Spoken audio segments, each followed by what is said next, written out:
Les saludo en el nombre de nuestro Señor Jesús y continuamos con el curso de liberación. La semana pasada o la clase anterior hablamos un poco de identidad, posición y autoridad en el reino. Di una explicación que es muy importante para nosotros tener claridad en nuestra identidad, de saber que tenemos una posición y por lo tanto también tenemos una delegación de autoridad que Jesucristo nos ha dado. Quisiera que oremos antes de principiar la clase y pidamos al Señor la dirección. Padre, yo te pido en el nombre de Jesús que tú nos guíes en esta tarde o en este momento para poder hablar de tu palabra, poder dar esta enseñanza, Señor, y que tú guardes nuestros corazones y sobre todo, Señor, que aprendamos. El deseo de mi corazón es trasladar lo que tú me has mostrado, lo que tú me has enseñado, lo que he aprendido, Señor, de muchas formas, pero sabiendo que tú eres el que me ha guiado a aprender esto. Señor, que las personas que están escuchando esto, pues sea de edificación para ellas. Te lo pido en el nombre de Jesús. Amén. Quiero hablar en esta tercera clase sobre cómo prepararnos, cómo estar preparados para la liberación. Yo les hice en la introducción, les dije que es muy importante que nosotros mantengamos siempre pues una intimidad con Dios, debemos de mantenernos en oración, tenemos que tener una disciplina de ayuno y sobre todo pues un conocimiento de la palabra de Dios, no dejar de leer, no dejar de estar buscando la dirección del Señor, la guianza de Él, la llenura de su Espíritu. Es muy importante en todo momento, si yo soy un predicador, si yo soy un alabante, si yo soy un siervo o maestro en escuela dominical para niños o para adultos, creo que todos necesitamos mantener siempre estos pasos de oración, ayuno y meditación en la palabra de Dios, conocimiento en la palabra de Dios. Así que vamos a hablar un poquito de cómo prepararnos. En Efesios capítulo 6 nos habla de ponernos toda la armadura de Dios y nos dice claramente que debemos utilizar esa armadura y se nos explica lo que significa cada una de esas partes. Pero yo quiero tomar esos mismos elementos y agregar algunos que son verdades, que son principios que también debemos considerar. No porque esté desechando que la armadura de Dios no sea la completa. Si ahí la Biblia me dice, y Pablo lo recomienda, esa es lo que tenemos que usar, toda la armadura de Dios. Pero vamos a hablar algo que a mí me ha edificado mucho, tener esta claridad, o sea, son verdades que le he agregado. Por ejemplo, la primera que quiero mencionarles es estar bajo autoridad. Yo debo ser una persona que debo estar bajo autoridad. Si yo no respeto mis autoridades, por ejemplo, en mi casa, si yo tengo conflictos con mis padres o como esposa, la esposa tiene conflictos con su esposo, si hay conflictos con el jefe en el trabajo, si hay conflicto con el líder espiritual, con el pastor de la iglesia, con las autoridades de la iglesia, pues no tengo ninguna autoridad, no voy a tener ninguna autoridad espiritual. Aunque yo use el nombre de Jesús, aunque use la sangre, aunque use la fe y todo esto, el enemigo sabe que yo soy una persona rebelde y entonces él lo va a utilizar y me va a hacer problemas. Mientras yo más entienda el respeto a la autoridad y estar sujeto a la autoridad, más bendición tengo para ello. Durante toda la vida enfrentaremos situaciones y decisiones relacionadas con la autoridad. Cada situación pondrá a prueba tu relación con el Señor y tu habilidad para ver a tus autoridades desde la perspectiva de Dios. Mientras estemos bajo la autoridad establecida por Dios, nada puede sucedernos que Dios no haya diseñado para su gloria y finalmente para nuestro bien. En Romanos 8, 28, 29 pues nos habla claro y también ilustra el hecho de que cuando nos salimos debajo de la autoridad, nos exponemos al campo y al poder del control de Satanás. Es por esta razón que, como pecado de adivinación, es la rebeldía o es la rebelión. Esto nos lo habla en 1 Samuel 15, 23. Acuérdense que Satanás, de las cosas que más provoca es que nosotros siempre nos rebelemos contra nuestras autoridades, porque él se rebeló contra Dios, él se enorgulleció y al estar con una soberbia demasiada, él vino y se rebeló contra Dios. Entonces él quiere que lo mismo hagamos nosotros. Siempre va a haber, y ustedes lo pueden ver, críticas en las congregaciones, sobre todo al pastor, que si el pastor esto, que el pastor el otro, que no se hace así, que se hace allá, que está aquí, que está allá. Siempre va a haber gente provocando disensión, provocando contienda, provocando, aún queriendo tomar la posición del líder. Si Dios no lo ha colocado, ¿por qué yo deseo tomar una posición que Dios no me ha dado? Si Dios colocó a una persona como pastor, como líder espiritual, pues yo debo respetarla y sujetarme a él. Cuando el centurión le pidió a Jesús que sanara a su siervo, dijo: no soy digno de que entres bajo mi techo, pero di la palabra y mi siervo será sano, porque también yo soy hombre puesto bajo autoridad y tengo soldados bajo mis órdenes, y digo a este: ve, y va; al otro: ven, y viene; y a mi siervo: haz esto, y lo hace. Jesús se maravilló y dijo a la gente: ni aún en Israel he hallado tanta fe. Esto lo puede leer en Lucas 7, del 6 al 9.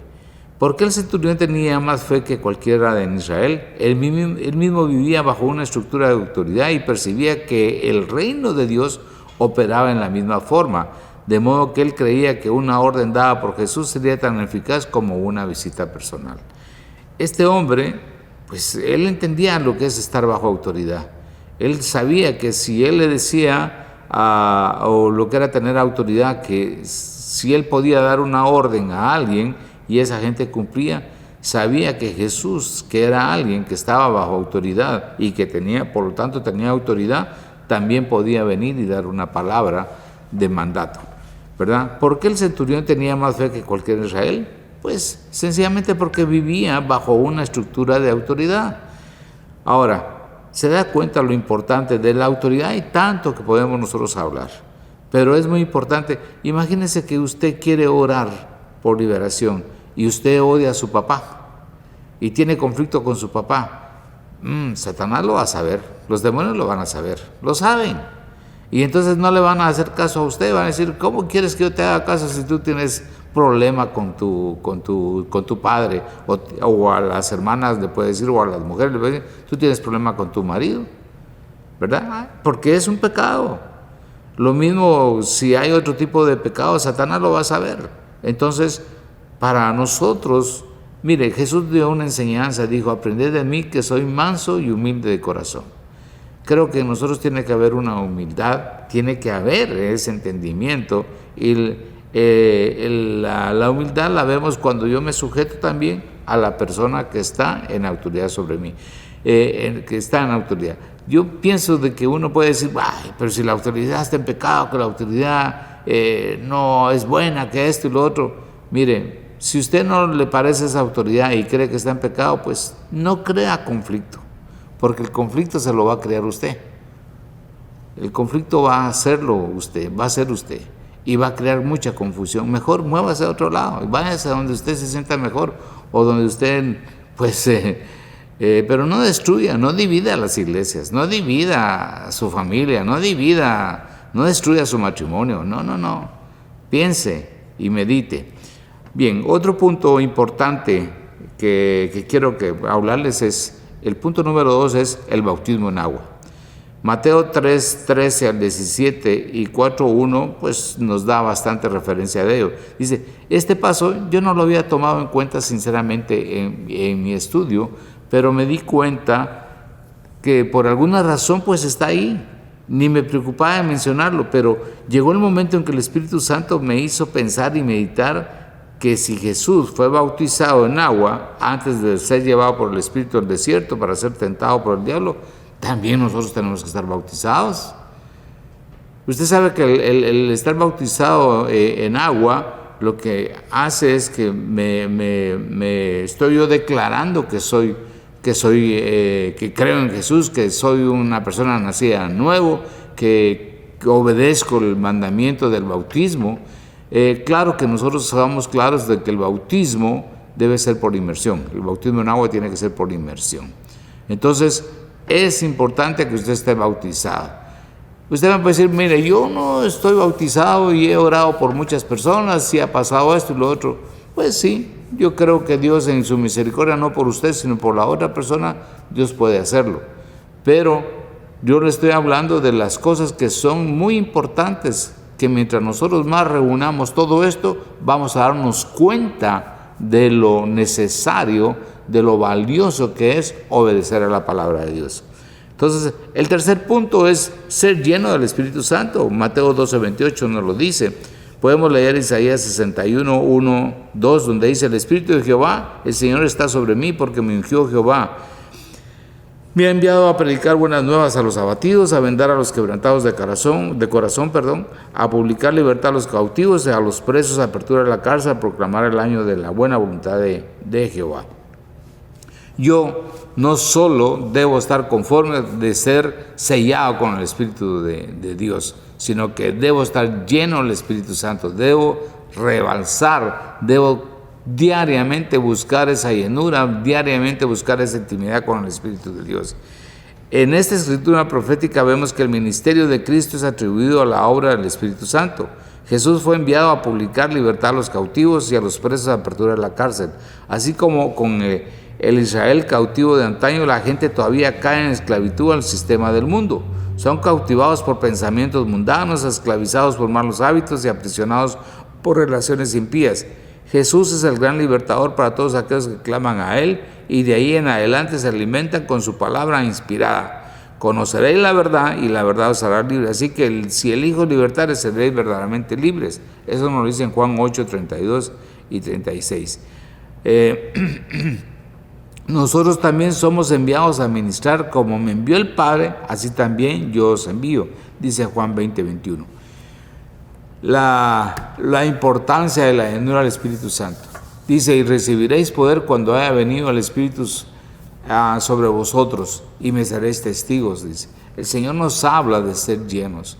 Dice que Pedro era lleno del Espíritu Santo, Esteban lleno del Espíritu Santo, Pablo lleno del Espíritu Santo, y nos habla de todos los discípulos, de los apóstoles llenos del Espíritu Santo. Jesús mismo, cuando Él subió fue llevado por el Espíritu al desierto, fue lleno del Espíritu Santo. Entonces no puedo yo venir y no darle importancia a la llenura del Espíritu Santo. Acuérdense que la palabra me dice que Él echó fuera los demonios por el poder del Espíritu de Dios. Por eso es muy importante, hermanos, importantísimo ser lleno del Espíritu Santo. Otro punto es conocimiento de la palabra, conocimiento de las Escrituras. Mateo 8, 16 dice: y cuando llegó la noche trajeron a Él muchos endemoniados y con la palabra echó fuera los demonios y sanó todos los enfermos. ¿Ve? En Mateo 8, 16. Y con la palabra echó fuera los demonios y sanó a todos los enfermos. O sea, conocimiento de la palabra. Cuando usted da una palabra, Dios, la palabra, una cita bíblica, Dios va a respaldar lo que Él dijo. Él siempre va a respaldar su palabra. Dice en Jeremías 1:12 que Él vela porque su palabra se ponga por obra. Otro aspecto, otra verdad importante u otro hábito que debemos de tener, como mencioné anteriormente, es el ayuno. Mateo 17, 21 me habla de que debemos de ayunar. ¿Por qué razón debo de ayunar? Mire, en el Antiguo Testamento nos da varios ejemplos. Uno es, en el tiempo de guerra, Israel ayunaba porque quería victoria y se ponían bajo el clamor al Señor para obtener la victoria. A causa de la enfermedad de un ser querido, David ayunó. Cuando se ruega el perdón de Dios, Acab y Daniel ayunaron. Al pedir la protección del Señor, Esdras ayunó. Hay ejemplos en el Nuevo Testamento. En medio de la tentación, Jesús ayunó. Al comenzar una misión al servicio de Dios, la iglesia de Antioquía ayunó. Al nombrar ancianos en la iglesia de Galacia ayunó. O sea, siempre hay muestras, hay testimonios de que la gente antes de tomar algún paso ayunaba, clamaba a Dios y decía: ¿Por qué ayunar? Porque sabemos que nuestra alma mengua, nuestra alma está de menos y somos más sensibles al Espíritu de Dios. Estamos en un ambiente totalmente diferente y podemos escuchar más la voz del Señor. ¿Cómo debemos ayunar?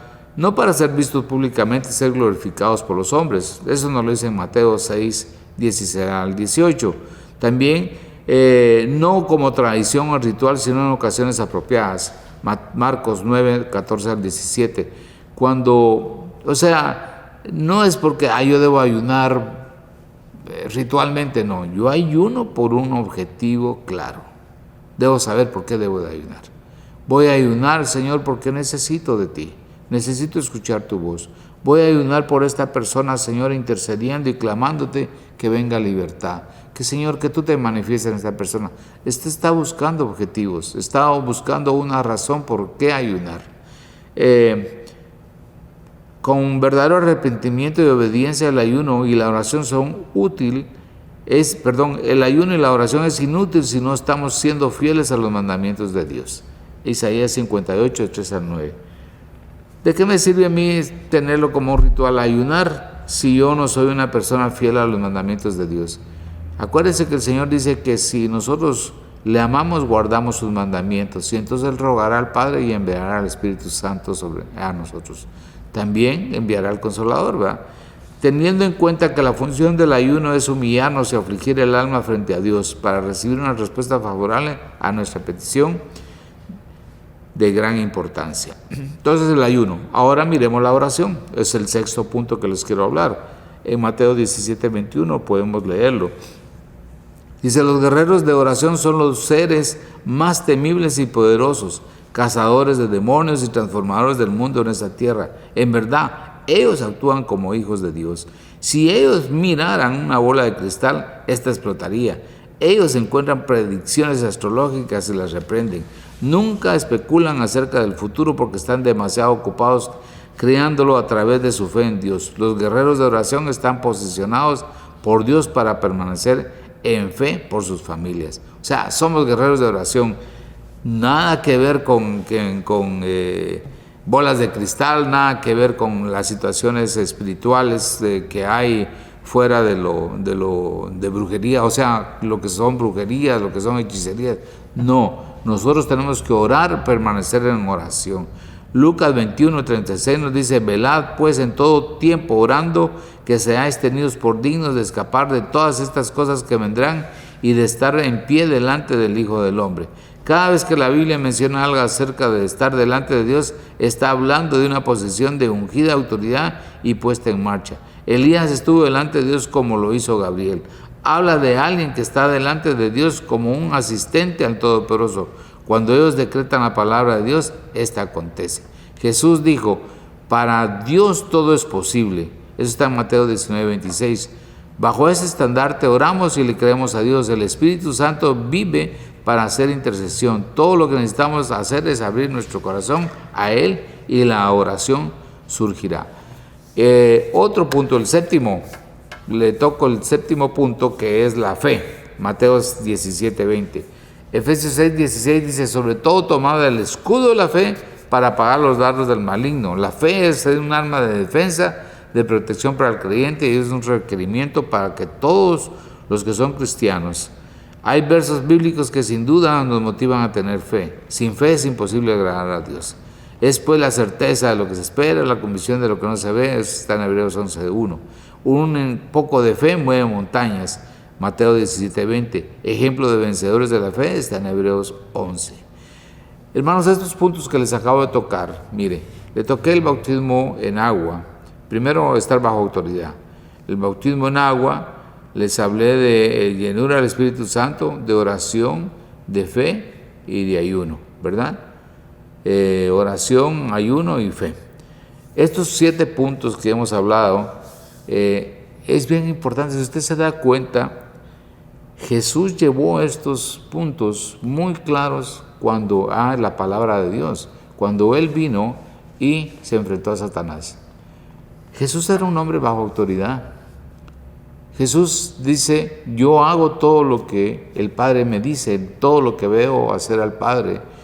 yo oigo al Padre, eso es lo que yo hablo, yo hago lo que veo hacer, lo que Él me dice. Jesús andaba siempre en oración, se levantaba temprano, oraba, desde luego tenía sus tiempos de ayuno, ahí estaba ayunando 40 días, ¿qué más? Conocía la palabra, cuando se enfrentó a Satanás, escrito está, le dice, pues tenía fe, sabía que tenía una claridad. Cuando Satanás le dice, si eres hijo de Dios, Jesús no tenía que demostrarle que era el hijo de Dios, él estaba claro que era hijo de Dios. Entonces, todos esos puntos son bien claros para nosotros, deben ser bien claros para nosotros, para cuando nosotros enfrentamos a cualquier espíritu inmundo.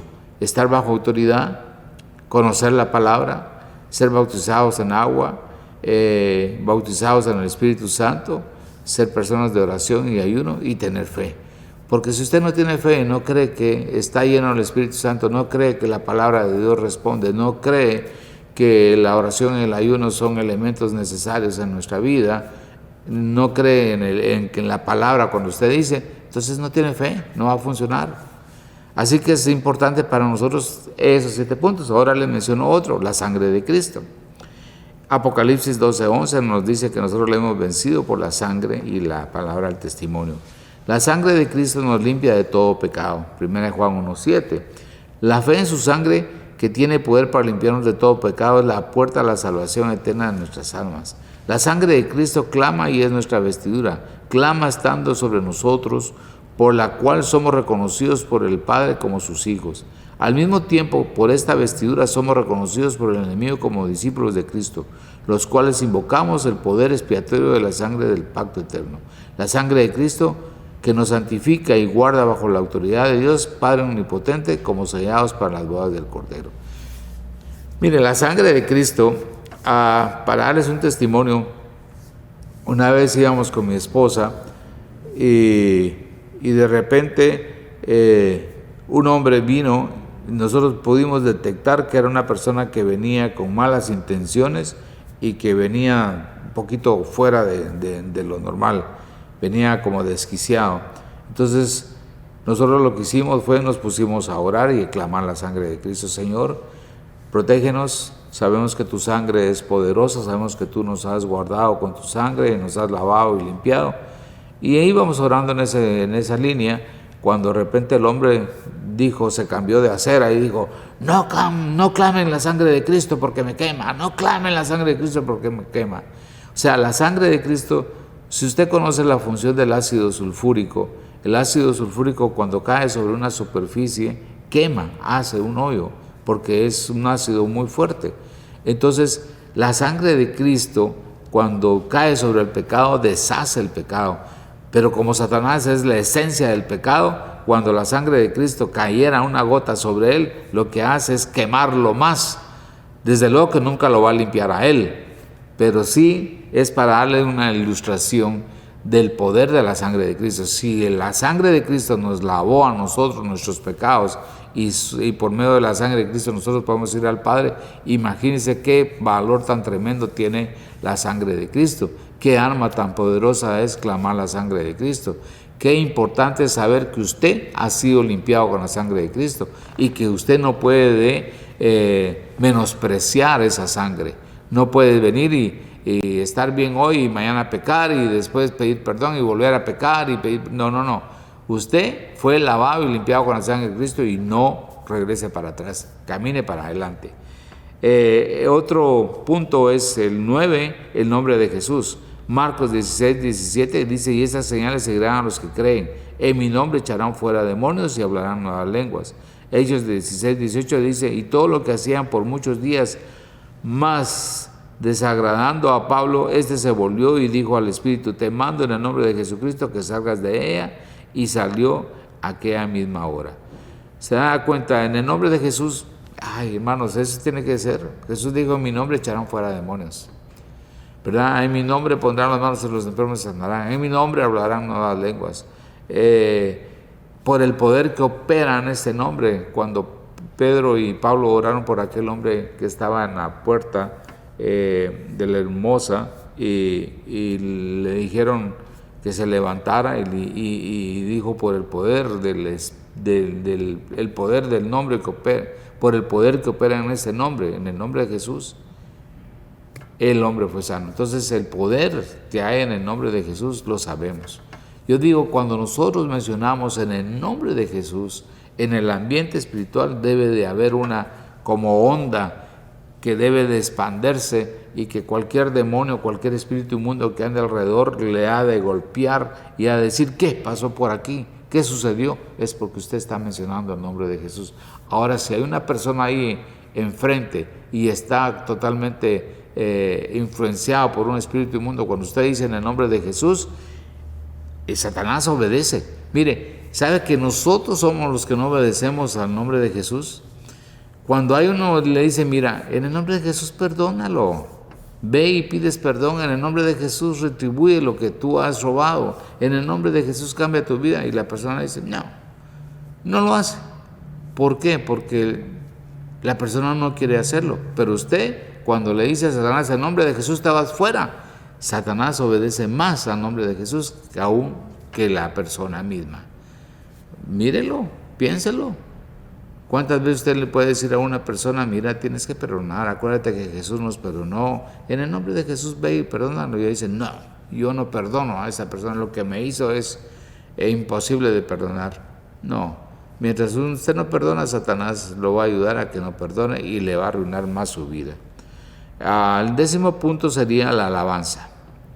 En 2 de Crónicas 20:22 dice, y cuando comenzaron a entonar cantos de alabanza, Jehová puso contra los hijos de Amón, de Moab y del monte de Seir las emboscadas de ellos mismos que venían contra Judá, y se mataron los unos a los otros. La alabanza, hermanos, cuando nosotros empezamos a alabar a Dios, cuando nosotros empezamos a decir, Dios, tú eres grande, eres maravilloso, ¿quién como tú, Señor?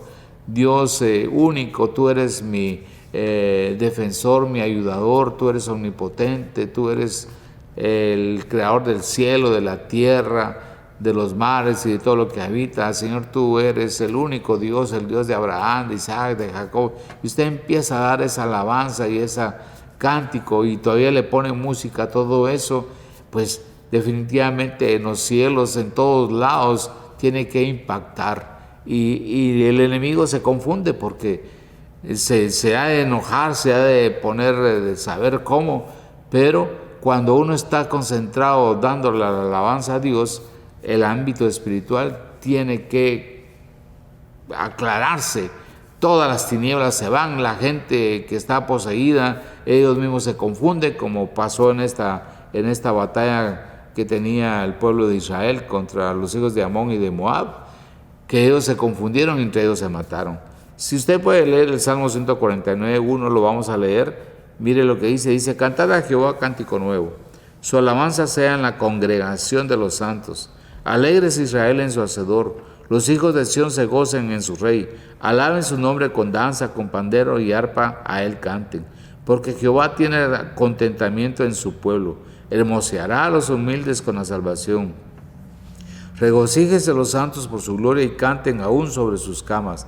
Exalten a Dios con sus gargantas y espadas de 2 filos en sus manos, para ejecutar venganza entre las naciones y castigo entre los pueblos, para aprisionar a sus reyes con grillos y a sus nobles con cadenas de hierro, para ejecutar en ellos el juicio decretado. Gloria será para esto, para todos sus santos. Aleluya. La alabanza es muy importante. Es otra de las armas que nosotros tenemos que usar. Hechos 2:47 dice, alabando a Dios y teniendo favor con todo el pueblo, el Señor añadía cada día a la iglesia los que habían de ser salvos. Se recuerda cuando Pablo y Silas estaban presos en Hechos 16:25, dice, pero a medianoche orando Pablo y Silas, cantando himnos de Dios, y los presos los oían. La alabanza, pues ya ve que es importante. El amor de Dios. Juan 3:16 dice, porque de tal manera amó Dios al mundo que ha dado a su Hijo unigénito para que todo aquel que en él crea no se pierda, mas tenga vida eterna. Y dice en Hechos en 1 Juan 3:8 dice, para esto apareció el Hijo de Dios, para deshacer las obras del diablo. Recordemos que durante su ministerio terrenal Jesús anduvo haciendo el bien y sanando a cuantos sufrían bajo el poder del diablo, porque Dios estaba con él. Eso está en Hechos 10:38. ¿Por qué hablo del amor de Dios? Porque Jesús es la expresión del amor del Padre. Jesús es la expresión. Entonces, yo debo de amar a las personas. Si Jesús está en mí, yo debo sentir amor por las personas. Yo debo de amar. A pesar de que yo vea que hay un espíritu inmundo y que esta persona es difícil y que puede ser que yo me moleste, me enoje porque la persona no cambia, yo debo de amarla. Yo recuerdo en una oportunidad, estábamos orando por liberación y había una señora que en realidad el espíritu que estaba en ella, había una batalla y ella no podía confesar el nombre de Jesús. Y una de las personas que estaba allí vino y se molestó tanto que vino y la agarró del pelo y le dijo: confiesa el nombre de Jesús, confiesa el nombre de Jesús. Y yo le dije: momento, usted no puede pegarle a la persona. Usted no se enoje con la persona. Usted debe enojarse con el espíritu que está en la persona, pero no con ella. No la golpee. Debe de amarla. Debe de amarla. Debe de considerarla y saber que ella lo que está clamando es por ayuda. Está pidiendo ayuda, pero le cuesta. Entonces, entramos en el proceso para las dos personas, para la que estaba liberado y para la otra que entendiera cómo debería de proceder correctamente. Es por eso que vienen esas enseñanzas. Y el 12º punto que les quiero mencionar es el poder de la resurrección. Mire, hermanos, si usted no cree que Jesús ha resucitado, o mire, amigo, o quien me está escuchando, si usted no cree que Jesús ha resucitado, pues no funciona nada, porque usted no cree que Jesús es victorioso. Usted no cree que Jesús venció a Satanás. Usted no cree que Jesús le lavó con su sangre. Usted no cree en la palabra, usted no tiene fe. Usted, pues, ¿qué le puedo decir? No se va a bautizar. O si está bautizado, a lo mejor solo fue y se mojó, pero a quitarse de las personas que le estaban presionando, porque no hay convicción en usted. Si usted no cree que Jesús resucitó, pues vana sería la predicación, ¿verdad?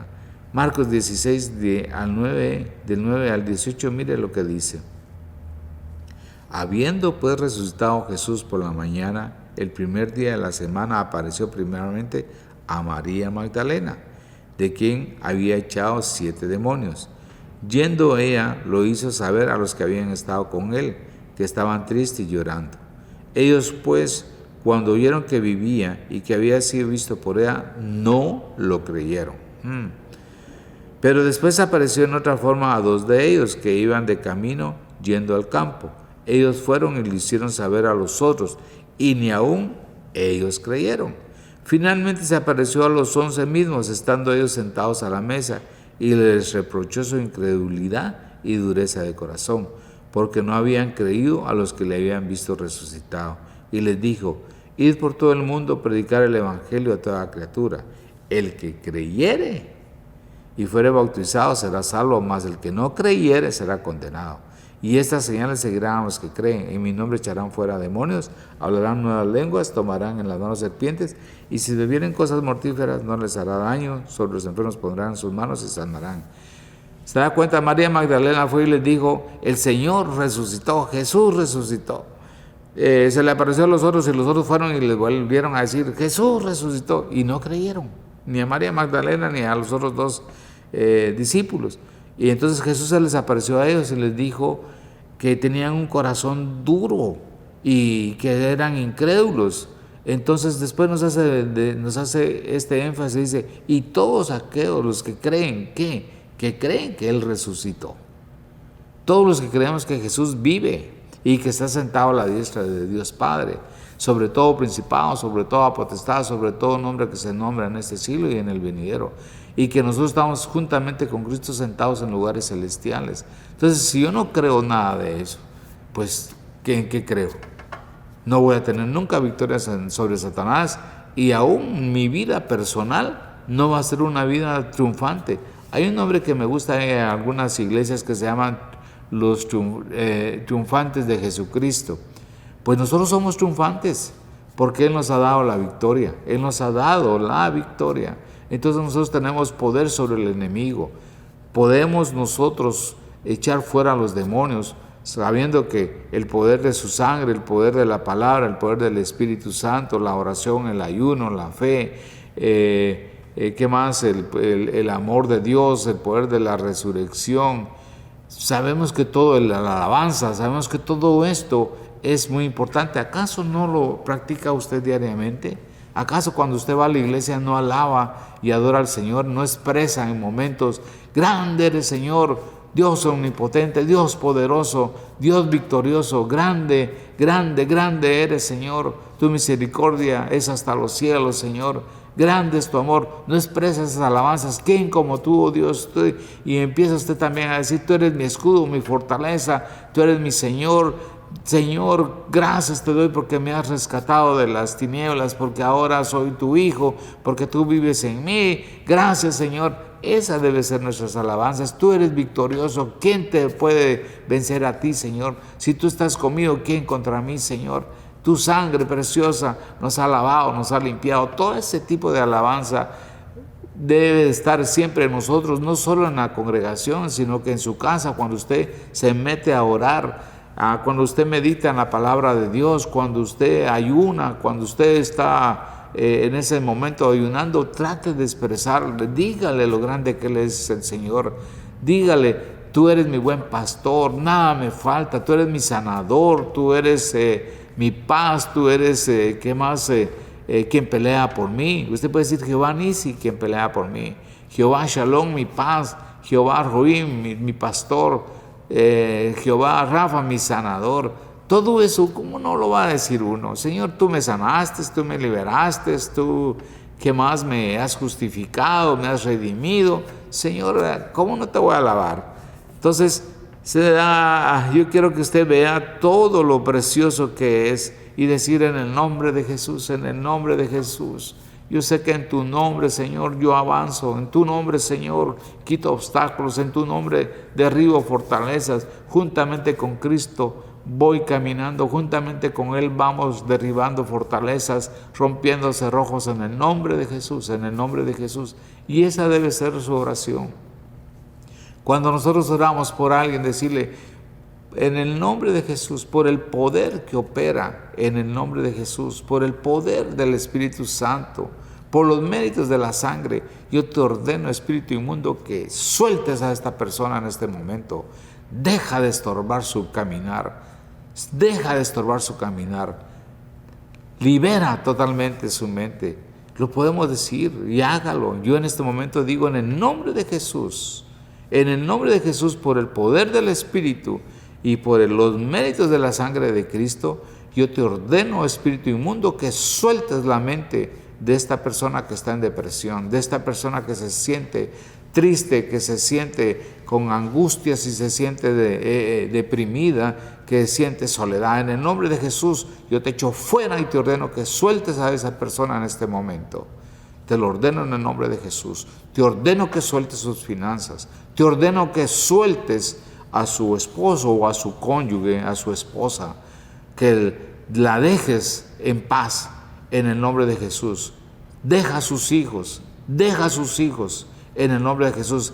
El Señor nos ha enviado a libertar a los cautivos. Tú tienes atado a ese joven. Yo te ordeno en el nombre de Jesús que lo sueltes ahora mismo, suéltalo, te lo ordeno en el nombre de Jesús.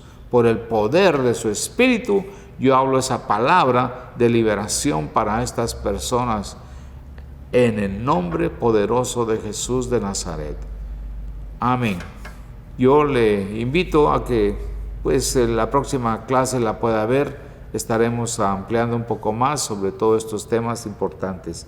Doy gracias a Dios por todo lo que Él hace con nosotros. Doy gracias por estos 12 puntos que conversamos hoy y pido que no los amplíe más. Yo fui muy breve en algunos aspectos, pero usted puede ampliar mucho de la oración, puede ampliar mucho del ayuno, puede ampliar mucho del nombre de Jesús, mucho sobre la sangre, mucho sobre la fe, mucho sobre el bautismo en el Espíritu Santo. Todo esto lo necesitamos. Coloquémonos esa armadura y sigamos adelante.